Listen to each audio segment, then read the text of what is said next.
इस शादी को लेकर हर्षिता काफी ज्यादा खुश थी क्योंकि हर लड़की अपने खास दिन को लेकर काफी ज्यादा एक्साइटेड रहती है। फिर हर्षिता का टाइम का इंतजार खत्म हुआ। फिर लंदन में रहने वाला पंकज के साथ 22 मार्च 2024 को दिल्ली की एक फार्म हाउस में अपने शादी का साथ फेरा ले लिए। इस शादी से हर्षिता का फैमिली पूरे खुश थे बिकॉज लंदन में रहने वाला पंकज हर्षिता के लिए परफेक्ट था। हर्षिता जिसका बचपन से ही सपना था कि हम एक टीचर बनेंगे और लंदन जैसे शहर का नाम सुनकर वो तो पूरा खुश हो गई और वो सोची कि हम वहाँ पर शिफ्ट हो जाएंगे टीचर के लिए। हर्षिता का पापा एक ड्राइवर थे जिन्होंने अपनी छोटी बेटी का शादी पूरी तरह से धूमधाम से की और अपने एक बाप होने के नाते पूरे अच्छे से कर्तव्य भी निभाए। उधर हर्षिता के विदाई का गम पूरे परिवार का था, लेकिन परिवार इस बात को लेकर खुश था कि हर्षिता अब एक नई जिंदगी शुरुआत करने जा रही है। लेकिन हर्षिता को ये बात पता नहीं था कि वो हर्षिता जिसने नई जिंदगी का शुरुआत करने जा रही है वो कहीं न कहीं उसे ऐसा जगह फंसा देगी जो वो कभी बाहर ही नहीं आ पाएगी। हर्षिता के घर वालों हर्षिता को खुशी खुशी विदाई कर रहे थे, लेकिन उन लोगों को मालूम नहीं था कि ये हर्षिता का लास्ट विदाई है। हर्षिता गई तो वो लाल जोड़े में, लेकिन घर आई तो सबको हिला डाला। दिल्ली के पालम विलेज सदनगर कॉलोनी के रहने वाला हर्षिता बचपन से ही कॉमेडियन थी और उनका एक बचपन से ही टीचर बनने का सपना था। इसी सपना पूरा करने के लिए हर्षिता ने प्रतिभा विकास विद्यालय से अपनी पढ़ाई खत्म करने के बाद दिल्ली यूनिवर्सिटी के श्री वेंकटेश्वर कॉलेज से हिंदी लेकर अपनी ग्रेजुएशन कंप्लीट की थी। हर्षिता ग्रेजुएशन कंप्लीट करने के बाद MDU यानी कि महाराष्ट्र दयानंद यूनिवर्सिटी से BEd कंप्लीट की।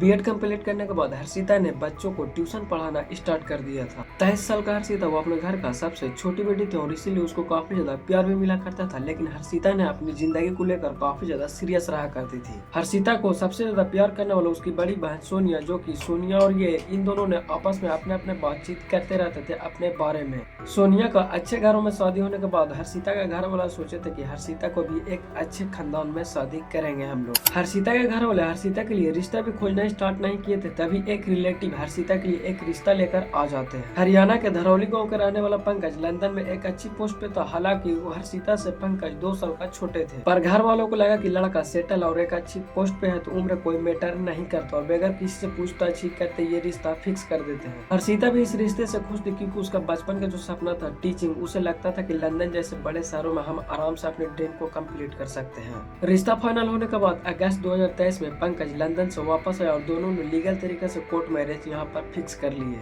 कोर्ट मैरिज करने के बाद अगस्त 2023 में ही पंकज लंदन के लिए निकल चुका था और इधर हर्षिता के घर वालों पूरी तरह से शादी का तैयारियां कर रहे थे। कोर्ट मैरिज का 8 महीना बाद पंकज लंदन से वापस इंडिया लौटता और दोनों हिंदू रीति रिवाज के अनुसार दोनों ने धूमधाम से शादी कर लेते हैं। शादी के बाद पंकज फिर से UK चला गया अपना काम को कंटिन्यू रखने के लिए, जब तक हर्षिता का वीजा बनकर आ गया था। और हर्षिता ने सिर्फ शादी के 1 महीना बाद पंकज के पास चला गया था और दोनों ने इंग्लैंड में वहाँ पर शिफ्ट हो गए। हर्षिता को नए शहर में थोड़ी सा रहने में प्रॉब्लम आ रहा था, लेकिन हर्षिता का जिस टाइप से नेचर था वहाँ पर रहने में और सेटल होने में उसको ज्यादा टाइम नहीं लगा और देखते ही देखते अपनी डिग्री के दम पर उसे एक डिस्ट्रीब्यूशन सेंटर में जॉब भी लग गई थी। एक्साइटेड होने के साथ साथ हर्षिता एक वाइफ और पार्टनर का रोल प्ले कर रही थी, जहाँ वो अपने घर के कामों से लेकर बाहर के काम तक पंकज को साथ दिया करती थी और जब भी इन दोनों का टाइम मिलता था तब भी एक दूसरे के साथ घूमने चला जाया करते थे। हर्षिता इस नई जिंदगी से काफी ज्यादा खुश थी क्योंकि पति का साथ तो मिल ही रहा था और साथ में इनको जॉब भी मिल गया था वहाँ पर। लेकिन हर्षिता को ये बात मालूम नहीं थी कि हर्षिता को जो नई जिंदगी मिली उस पर एक बहुत बड़ा कड़क बिजली गिरने वाली थी, क्योंकि कहते हैं ना, जो चीज हमें दिखाया जाता है वो चीज हमें प्राप्त नहीं होती और जो चीज हमें प्राप्त होती है वो चीज दिखाया नहीं जाता। जिस पंकज से हर्षिता का शादी हुआ था वो पंकज किसी अच्छी कंपनी में नहीं बल्कि एक पिज्जा डिलीवरी था।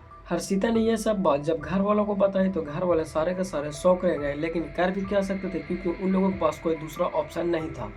इसलिए हर्षिता ये सब बात को इग्नोर मारती और अपने काम पे फोकस करती है। लेकिन दोस्तों शादी का कुछ ही दिन हुए तो और पंकज हर्षिता के साथ मारपीट करना शुरू कर देता है। मारपीट करने के बाद दोस्तों हर्षिता का जो बैंक अकाउंट था उस पे भी हाथ डाल दिया था। हर्षिता को इतना मारा कि 2 दिन के लिए वो मिसिंग भी हो गई थी। मिसिंग नहीं बल्कि पंकज ने हर्षिता को मारकर किसी कोने में छुपा दिया था और 2 दिन तक उसे नहीं दिखाया गया था किसी को। हर्षिता के घर वालों पूरी तरह से परेशान हो चुके थे। हर्षिता को जब कॉल लगा रहे वहाँ पर तो कॉल लग ही नहीं रहा और हर्षिता का पापा रोज सुबह सुबह उन दोनों से बात किया करते थे। पंकज ने हर्षिता के मारने के बाद 3 दिन के बाद डेथ बॉडी मिला था।